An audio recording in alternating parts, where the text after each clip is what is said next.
welcome back to Major Misconduct. I'm the Major Scott Taylor. This is the game misconduct plus a 4-game suspension. Mike Davidson. We're live at 4Play Sports Bar. It's the 360Winnipeg.ca sports report, and it's time to talk about the Winnipeg Jets and Olli Jokinen. Now, I was on the conference call this morning, and I talked to Olli Jokinen.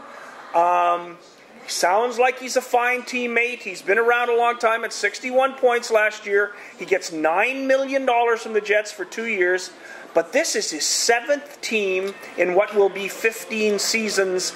He has never won anywhere. Before I get started, I am not an expert, okay? I don't get paid for this, but Olli Jokinen is crazy. He's the only player in the world Mike Keenan liked, and liked Mike Keenan. So that tells you something about Olli Jokinen. But here's the problem. They lose Tanner Glass, a great Canadian player who plays with so much heart and so much grit, and they lost him because he didn't want to come back to Winnipeg where he thought they would lose. He wanted to go to Pittsburgh where they thought they would win. Right. And it'd be tougher for him to make the team in Pittsburgh. Yeah, and they replace him.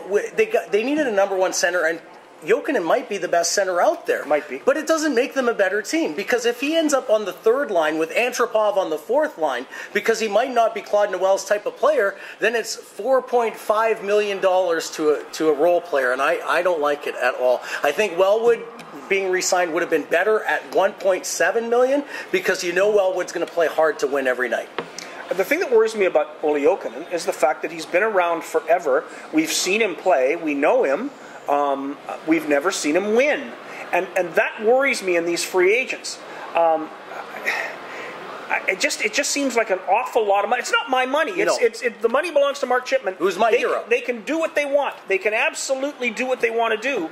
But I just don't think it makes the Winnipeg Jets all that much better. It doesn't get them from 11th to 8th. No, it doesn't. And this is a guy that centered Jerome McGinley and didn't make Jerome McGinley a better right winger. So who's going to improve from Jokinen being there? There's talk he's going to play with Ponikarovsky on the left and Antropov on the right. That's just going to be a line of underachievers. It isn't going to be what the Jets think they're getting, because it's a panic move. We need a #1 center. Well, Olli Jokinen's out there. Let's go get him. What they should have been trying to do is trade for Derek Roy, who went from Buffalo to Dallas. Exactly. Much better player, much more speed, and he's going to be a better teammate to his teammates and much more liked in the community. It's a bad move. He went to Phoenix and he sucked. It's just a bad move. And Cheveldayoff's made a lot of them lately.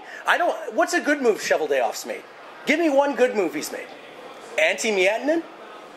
And on that note, we'll be back with a discussion of Alexei Ponikarovsky and all of the good news, the good moves Kevin Cheveldayoff has made. I'm Scott Taylor. That's Mike Davidson.